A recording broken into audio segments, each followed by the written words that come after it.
Marcus, a 23-year-old man, sat on a crowded bus after what felt like one of the longest days of his life. His job was physically demanding, and his shifts seemed to stretch out forever. As a machine operator in a large factory, he spent most of his day on his feet, working in an environment that was hot, noisy, and exhausting. On top of that, he worked as a cleaner after his shift, scrubbing floors and cleaning machinery, just to make ends meet. Every muscle in his body ached, and his mind was heavy with thoughts about bills, his mother's health, and how to keep pushing forward in a life that often felt unforgiving. He was used to this routine, grinding through long, thankless days and collapsing into bed at night, only to do it all again the next day. As the bus rattled along the busy city streets, Marcus slouched back in his seat, trying to tune out the noise of the city outside and the chatter of the passengers inside. His eyelids grew heavier with each passing moment, and he felt the overwhelming pull of exhaustion. Just a few minutes of rest on this bus ride, he thought, would do wonders for his weary body.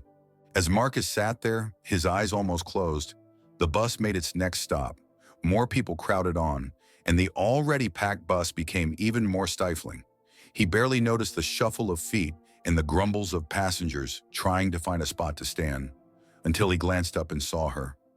A fragile, elderly woman, struggling to maintain her balance as the bus lurched forward. Her hair was white as snow, and her small frame looked even more delicate as she clutched her handbag with one hand and held onto the bus pole with the other. For a moment, Marcus considered staying in his seat. He was so tired, tired from working, tired from life, but something inside him wouldn't let him rest. He looked at the elderly woman again and saw the strain in her face as she tried to steady herself. In that instant, he made his decision. Without thinking twice, Marcus stood up and offered his seat to her. "Ma'am, you can have my seat," he said with a tired but genuine smile. The old woman blinked in surprise at his offer, and for a brief moment, her eyes seemed to glimmer, with something Marcus couldn't quite place. She nodded her head gratefully and slowly made her way to the seat. As she sat down, she gave him a soft, almost mysterious smile, as though she knew something he didn't. Marcus returned to standing, gripping one of the poles as the bus continued its journey. Despite his exhaustion, there was a small warmth in his chest from the simple act of kindness he had just performed. It wasn't much, just a seat on a bus, but it felt good to help someone in need. As the bus neared his stop, Marcus felt a light tap on his arm. He turned and saw the elderly woman holding out a small piece of paper toward him. "Take this," she said, her voice low and a little raspy, yet full of a strange kindness. "And thank you, young man." Marcus hesitated, looking down at the note, but eventually took it from her hand. It was a small, crumpled piece of paper with a few scribbled lines on it. He nodded, unsure of what to make of the gesture, and tucked the note into his pocket. He smiled politely, thinking that maybe it was just a thank you note or some kind of token of appreciation. But as he stepped off the bus and walked the short distance home, curiosity began to gnaw at him. What could possibly be written on the note? Later that night, after a hot shower and a meal, Marcus finally remembered the note and pulled it out of his pocket. It was simple, just an address written in shaky handwriting, along with a short code 6 digits long. At first, he thought it might have been a mistake, maybe something the old woman meant to give someone else. But then he recalled her strange smile, the way she had looked at him with a glint of recognition, as though she had chosen him for some reason he couldn't quite grasp.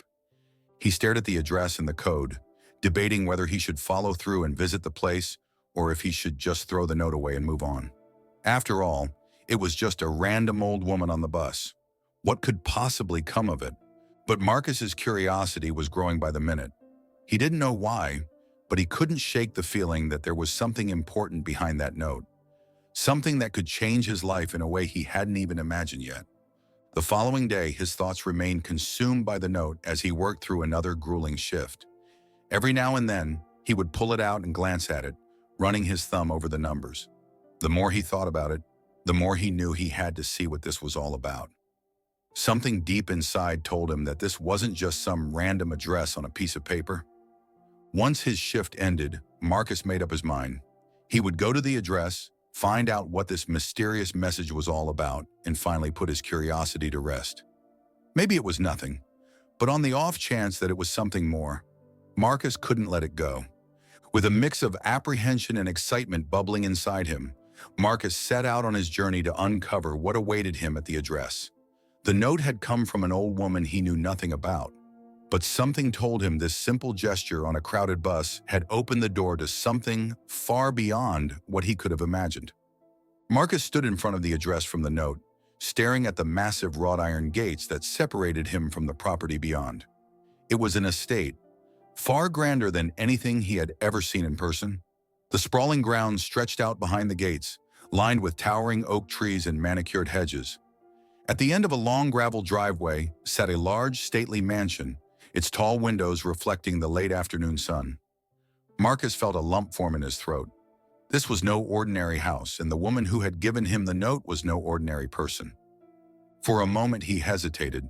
The place felt imposing, almost too much for someone like him. He had grown up in a modest neighborhood, lived paycheck to paycheck, and this estate was a stark contrast to his world. What could she possibly want with him? The doubt swirled in his mind, but his curiosity wouldn't let him turn back. He reached into his pocket, pulling out the note once more, his thumb brushing over the 6-digit code written beneath the address. He approached a small intercom panel set into the stone wall beside the gate. Pressing the button, he waited for a response, his heart beating faster with each passing second. What if this was all some sort of mistake? Just as he was about to turn away, a crackling voice came through the speaker. "May I help you?" It was an older man's voice, firm but polite. Marcus swallowed and spoke, his voice a bit shaky. I was given this address by a woman. She gave me this note." There was a brief silence on the other end before the voice responded. "Do you have the code?" Marcus nodded, then realized they couldn't see him. "Yes, I do," he said quickly, and then recited the 6 digits from the note. Another moment of silence passed, and then, with a low mechanical hum, the gates slowly began to open. Marcus took a deep breath and stepped forward, his feet crunching against the gravel as he made his way down the driveway. The mansion loomed larger as he approached, and he couldn't help but feel the weight of its presence. What had he gotten himself into? As he reached the front entrance, a tall man dressed in a formal butler attire opened the door. His face was stern but professional, and he gave Marcus a slight nod. "Miss Vivian is expecting you," the butler said, gesturing for Marcus to step inside. The interior of the mansion was even more extravagant than Marcus had imagined. Polished marble floors gleamed beneath crystal chandeliers, and the walls were adorned with fine art and ornate furniture. The air smelled faintly of fresh flowers, mixed with the faint scent of polished wood. Marcus felt out of place in his simple work clothes, suddenly hyper-aware of the dust on his shoes and the slight oil stain on his jacket from his factory shift earlier that day. But there was no turning back now. The butler led him through the grand foyer and into a sitting room where a large bay window let in the golden glow of the setting sun. Seated by the window, in a high-backed armchair, was the old woman from the bus. Vivian. She was dressed in a fine, dark dress that seemed to drape elegantly over her frail frame. Her silver hair was pinned neatly back, and she held a delicate teacup in one hand. Her eyes lit up when she saw Marcus, and she smiled that same mysterious smile he had seen on the bus. "You came," she said softly, her voice warm and welcoming. Marcus nodded, unsure of what to say.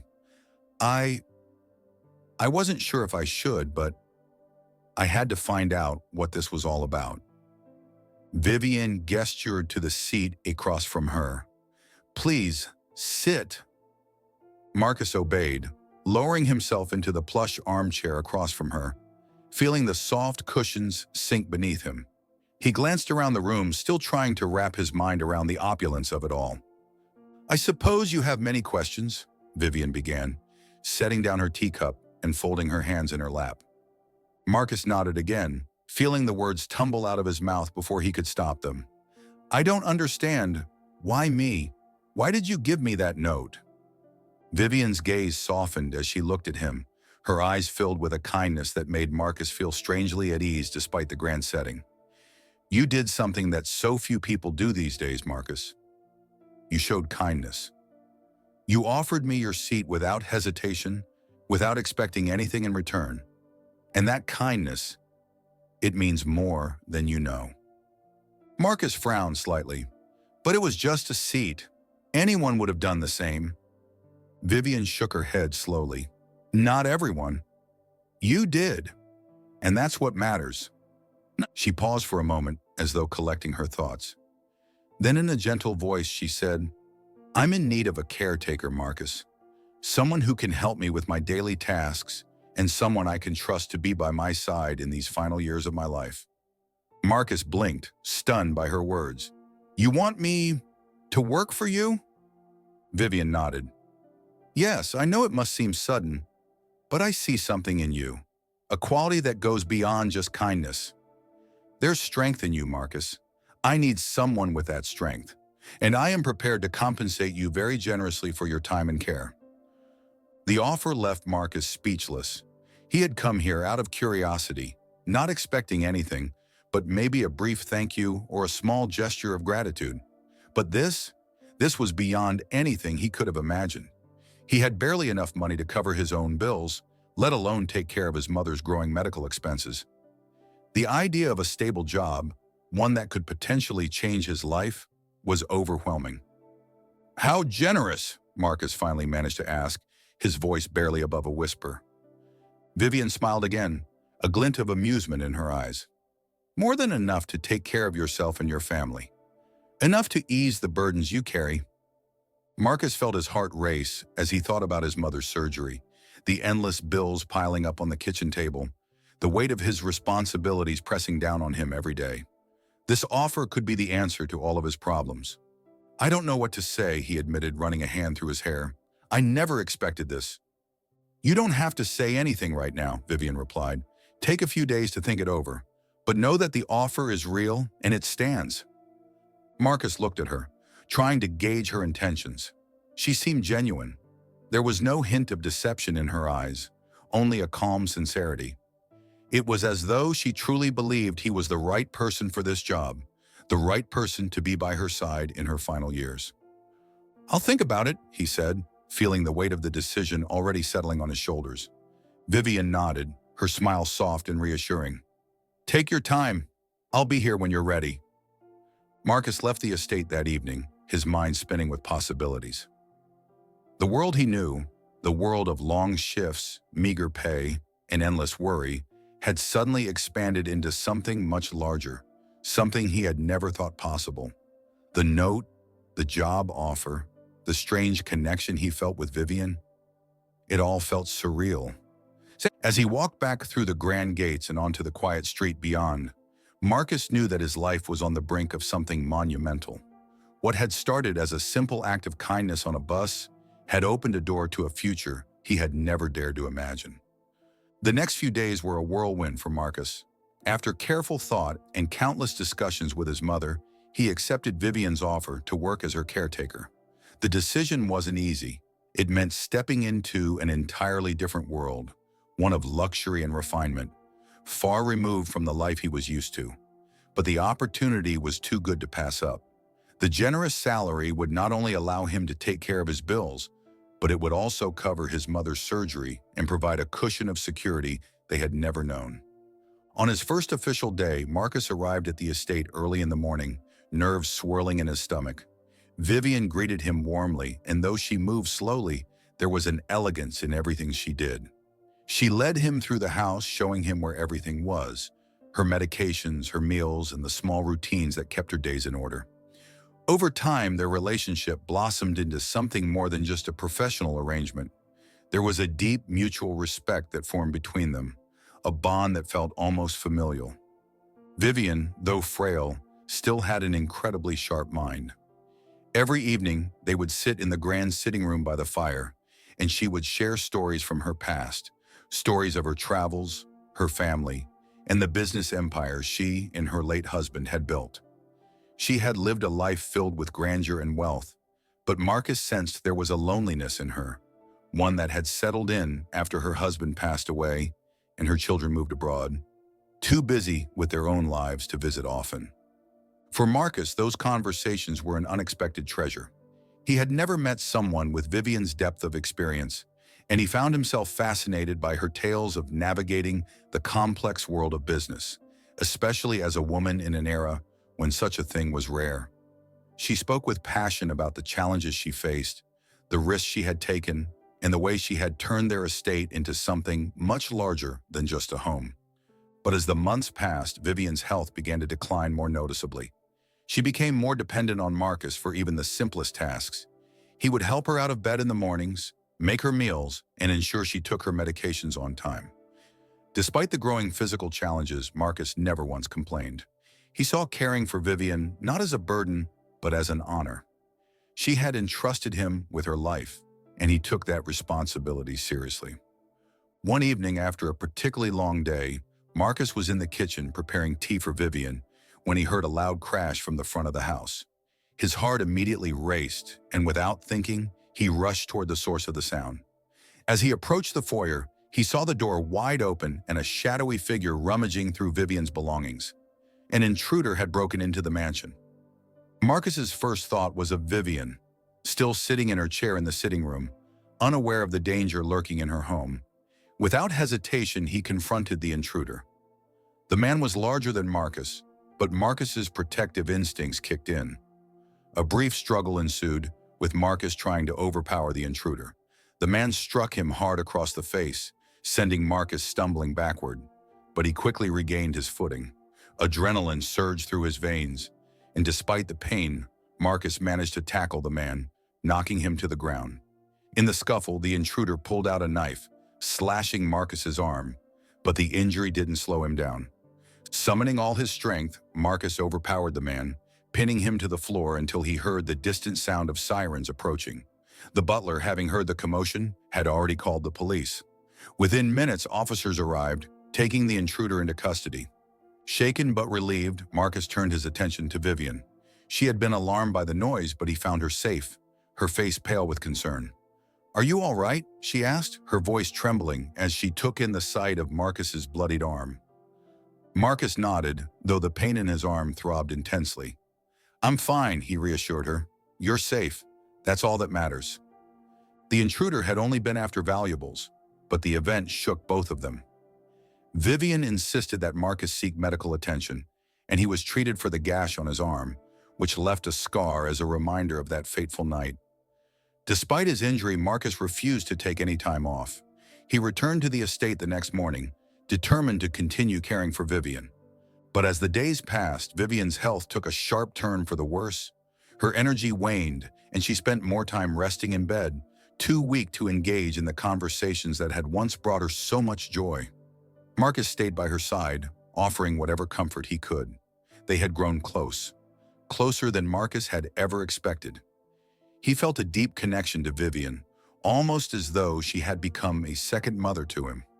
The day Vivian passed away was quiet and peaceful. Marcus was sitting by her bedside holding her hand when her breathing slowed and she slipped away. He felt an overwhelming sense of loss, a deep sadness that weighed on his heart. Vivian had become more than just an employer. She had been his friend, his mentor, and in many ways, his family. After her burial, Marcus returned to his small apartment, feeling the emptiness that came with her absence. The estate was silent now, the once lively rooms filled with only memories. He spent the days following her death in a fog of grief, unsure of how to move forward. Vivian had left an indelible mark on his life, and he struggled with the thought of what came next. But just when he thought his time with Vivian had come to a close, a surprise visitor arrived at his door, a man in a finely tailored suit carrying a briefcase. He introduced himself as Vivian's attorney and handed Marcus a sealed envelope with his name written on it in Vivian's elegant handwriting. As Marcus opened the envelope, he read the contents with growing disbelief. Vivian had left him her entire estate, along with the business investments that had made her one of the wealthiest women in the region. She had transferred everything to him, her fortune, her property, and even her company shares. Marcus was speechless. The note from the attorney confirmed it. Vivian had trusted him so deeply that she had chosen him, not her children, to inherit everything she had built. It was a monumental gift, one that Marcus had never expected, and it left him reeling. He stood there in stunned silence as the attorney explained the details of the inheritance. Marcus could hardly believe that his life had changed so drastically in such a short time. The young man who had struggled to make ends meet, who had spent his days exhausted from backbreaking work, was now a millionaire. But more than the wealth, what stayed with Marcus was the profound sense of connection he had shared with Vivian. She had seen something in him, something that no one else had. And in return, she had given him not just material wealth, but a legacy. With the inheritance, Marcus was able to provide for his mother, ensuring she received the surgery and medical care she needed. He took the time to think about what Vivian's gift truly meant and how he could honor her memory. Rather than simply enjoy the wealth for himself, he began to invest in projects that would help others, much like Vivian had done. He set up charitable foundations in her name, dedicated to causes she had cared about, and used his newfound resources to make a difference in the community. Reflecting on the journey, Marcus realized that it had all started with one small act of kindness on a bus. That moment, where he offered his seat to an elderly woman, had set off a chain of events that would change his life forever. In the end, Marcus's story was not just one of unexpected fortune, but of how simple gestures can lead to extraordinary outcomes. His relationship with Vivian had taught him the power of kindness, compassion, and the importance of human connection. As he stood at the edge of the estate that was now his, Marcus knew that his life had been changed not just by the wealth Vivian left him, but by the lessons she imparted and the love they had shared in her final years. As he reflected on everything that had happened, Marcus felt a deep sense of gratitude. The riches he had gained were secondary to the bond he had formed with Vivian, a bond that had transformed him in ways he never could have imagined. And now he was determined to live a life that honored the kindness and generosity that had brought him to this moment. The narrator, closing the story, invites the viewers to reflect on the unexpected turns life can take and the power of small acts of kindness. They are encouraged to share their own experiences, to see the value in every gesture, and to remember that even the smallest actions can lead to life-changing consequences. The video ends with a gentle call to action, reminding viewers to subscribe, turn on notifications, and stay tuned for more inspiring stories that highlight the power of the human spirit.